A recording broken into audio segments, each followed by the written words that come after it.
All right. Thank you, everyone, and welcome to the NASA exhibit. We're going to get started here in about 60 seconds on the Hyperwall. If you haven't already received your NASA 2025 NASA Science Calendar, they are being distributed throughout the exhibit. Most notably behind me on the other side of the Hyperwall. This afternoon, we're going to have a series of presentations by our NASA Science leadership. We're going to have representatives from earth science, planetary science, astrophysics, heliophysics, biological and physical sciences, and astrobiology. But first, before we hear from those NASA science leaders, we're going to hear from the NASA science leader, Dr. Nikki Fox, Associate Administrator for the Science Mission Directorate. Good afternoon. Happy AGU, everybody. Thank you so much for being here. This is, honestly, my favorite talk that I get to give in the year. There is nothing nicer than talking about, number one, the amazing NASA science we do, the inspiration, but also the incredible work of our very own Jenny Moda. Jenny, yes, Jenny and her unbelievable team put together this calendar every year. And the best meeting I have is when they bring me all the images and I get to choose the ones that go in the calendar. So here you're looking at our cover image. As always, there is a ton of stuff in this cover. 2024 has just been an incredible year for NASA science. It is really hard to pick just 12 themes. And so I didn't. I picked 24. And if you look in your calendar, you are getting a twofer. You are getting twice as much science in your calendar as normal. There are 2 images on every page, so you get twice as much science for the same price. It's great. So here, our theme is from stars to life. And that really does encapsulate everything that we do in NASA science. In NASA science, we search for biosignatures. We study biosignatures in the very fabric of our cosmos. We study other planets. We look for the ingredients of life so we can find places that could be habitable in other worlds. And we study microbes, and we look at the tiniest scale science to actually help and protect life here on Earth. And so I encourage you, when you actually do, you will find at some point, there is the QR code. If you have not had a chance, scan this, because the beauty of the online version is you can expand it. And trust me, you will find unbelievable stuff. As with everything in life, lots and lots of great things hidden beneath the surface of this image. So I will jump in to everything that's in the calendar. To start off with, I just wanted to remind everybody about the interconnected way that we do science at NASA. Even though we have 5 science divisions, the science that we do is cross-cutting, it is inspirational, but it is really connected. And so I have taken these images from each of the 5 main science divisions, and you can see kind of how we intersect in these various places. I can rearrange these bubbles, and I can give you different other science that is actually interconnected. So this is just a beautiful way of kind of thinking about how everything we do, not just the science, but also how we are interconnected. Every single mission we do builds off the science and the technology of previous missions, and we use that as we roll forward. And each and every person that is in these mission teams plays their own unique role. They bring something very special to these mission teams, to the science teams. But together, when we put all of that amazingness together, it really just allows us to unlock the power of NASA science. So with that, I will get into January. January, we start off celebrating the end of the heliophysics big year. As everyone remembers, this year has been the heliophysics big year. We started off actually in October of 2023 with an annular eclipse. In April, millions of people witnessed the splendor of a total solar eclipse. And then we have seen the sun. Man, has the sun been active. I'm sure many of you have now been able to see an aurora in regions that you can't normally see aurora. Aurora is amazing. It is exciting. It is beautiful. If you haven't seen one, do go somewhere to see one. It shows how we are actually connected, how we on Earth are connected to our star. It is a sort of visible sign of space weather. It is also a visible sign of how our magnetosphere, our magnetic atmosphere, is protecting us from the vagaries of the solar wind.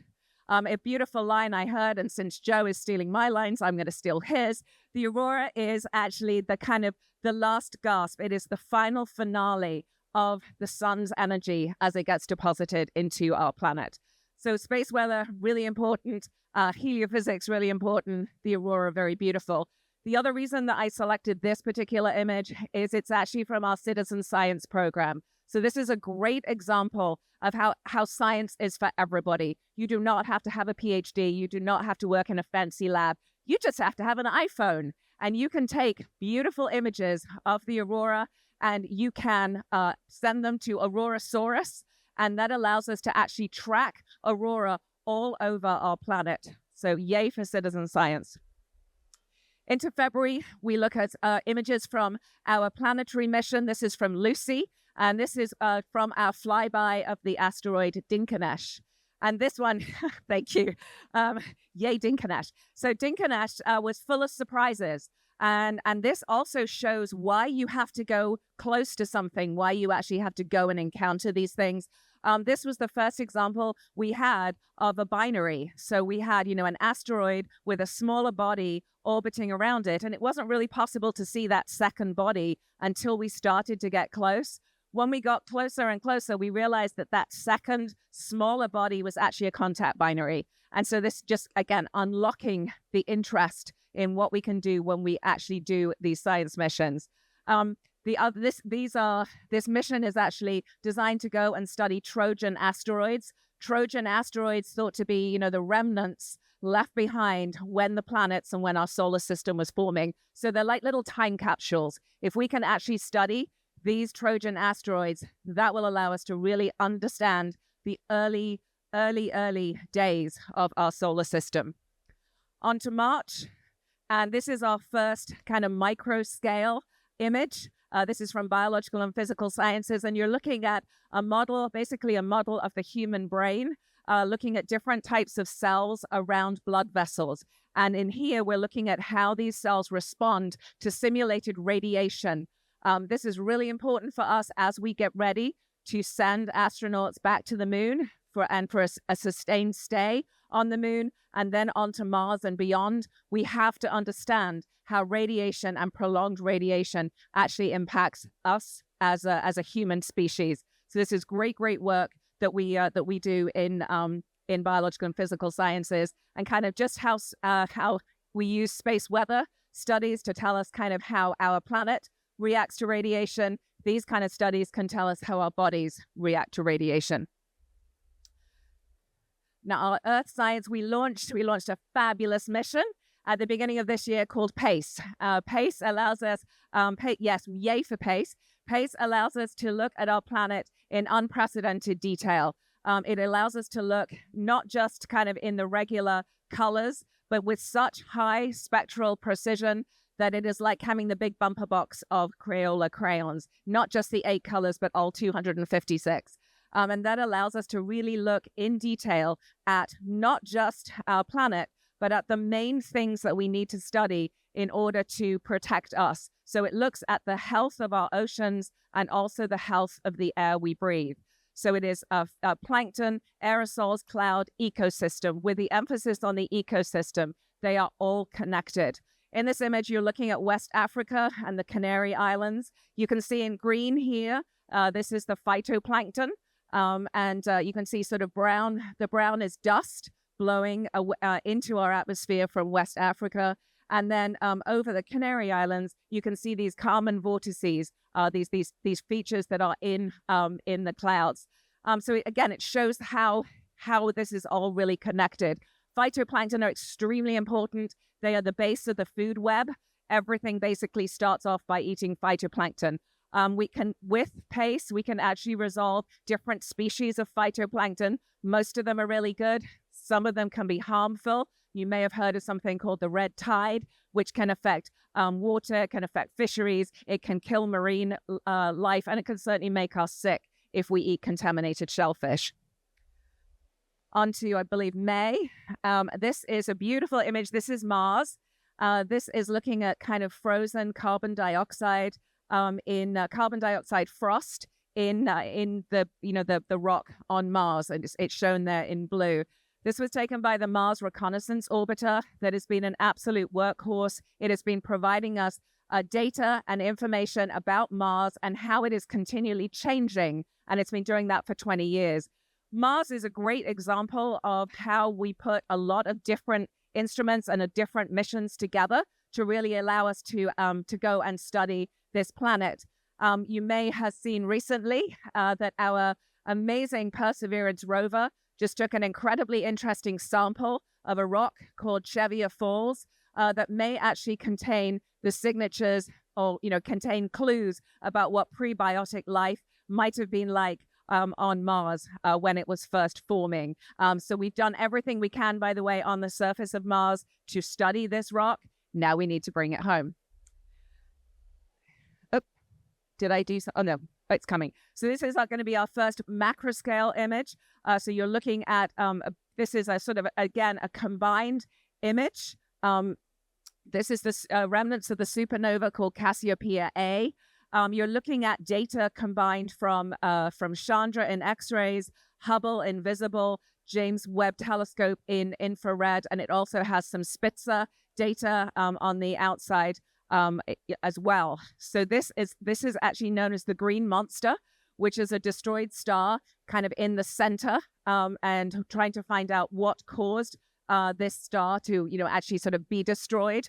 By looking just with one telescope, we could see that, there's a lot of material, there's a lot of supernova remnants in there. But by adding all of these different perspectives, we were actually able to see that there's a shock wave caused by this material slamming into the edge of the supernova. And so actually being able to explain this feature known as the Green Monster. So the sun back for a second appearance.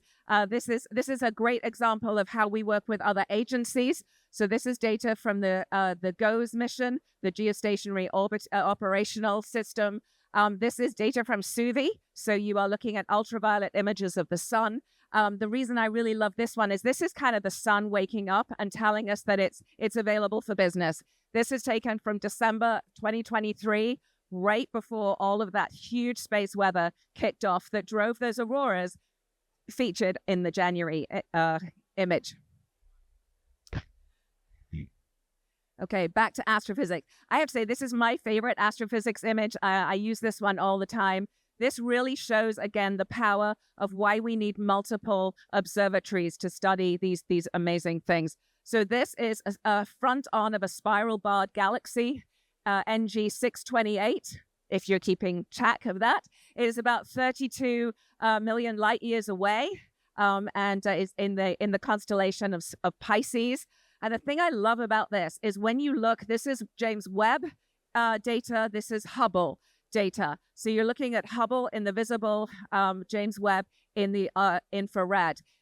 We know that dust in the cosmos absorbs light in ultraviolet and invisible, but it actually emits light in infrared. So you're kind of looking at an inverse view of this incredible galaxy where, you see sort of stark features. This is dust that's actually glowing. Here, you're looking at sort of dark, wispy features because everything is being absorbed by the dust. Now, I love this one. This is a very different way of look. I say I love this one about all of them, by the way, but this is a very different way of looking at the Earth. Typically, you see images from our spacecraft that are up at hundreds of miles above the Earth's surface.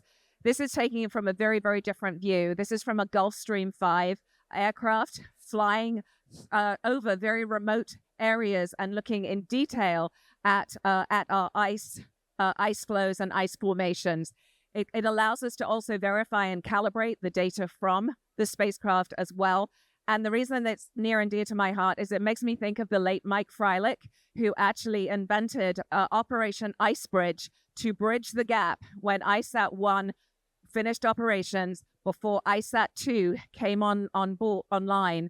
Mike actually came up with this idea of flying a constellation of planes to make sure that we never lost the really, really important way to actually track our planet. So thank you, Mike. Okay, Io. Beautiful, beautiful images of Io taken by NASA's Juno spacecraft. You are looking at the most active location in our solar system. This is highly, highly volatile, highly, highly interesting moon. You can see here, you can see sort of craters, you can see eruptions, you can see all kinds of beautiful things. This is actually the night side of Io, and it is illuminated by Jupiter shine, which I think is really cool. So the planet is so huge, it is basically reflecting the light from the sun and actually lighting the whole of the dark side of the moon, and of course the other side lit by sunlight. Juno is an absolute workhorse. It has been kind of probing beneath the thick, mysterious clouds above Jupiter and allowing us to look beneath those and really understand how Jupiter is kind of evolving, how, what processes are going on in Jupiter.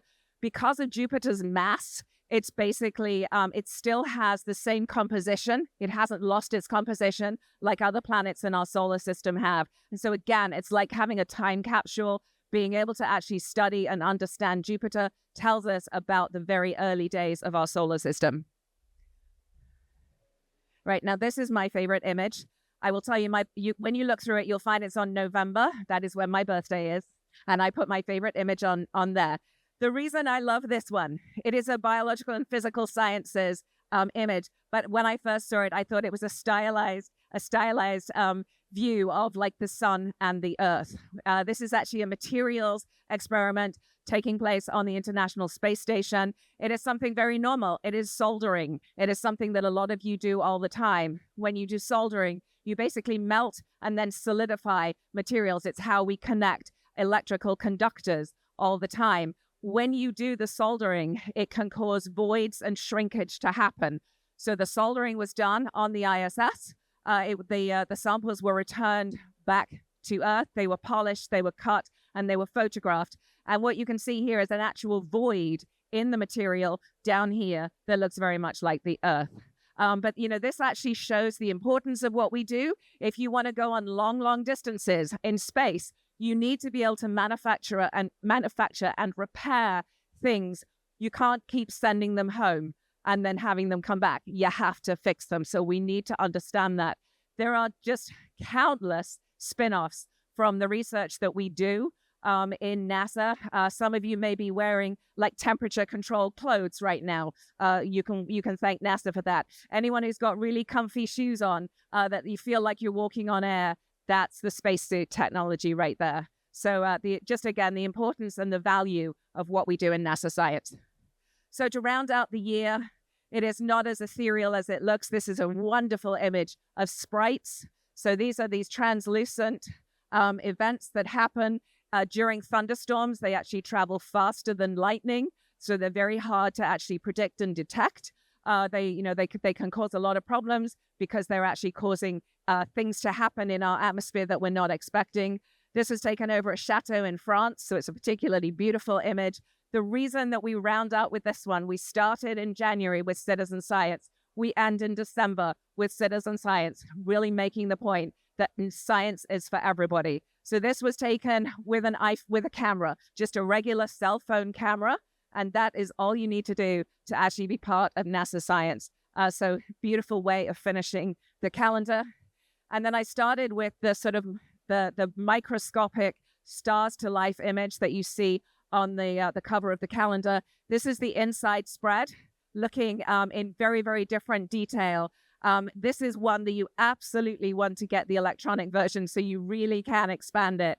I cannot remember how many different types of organisms that Jenny actually put into this, but you can see DNA, you can see tiny molecular features, and my favorite thing, you can see extremophiles. And extremophiles, as we are looking for life elsewhere in the universe, the thing that we need to kind of get used to is it may not be life as we know it. It may be life as we don't know it.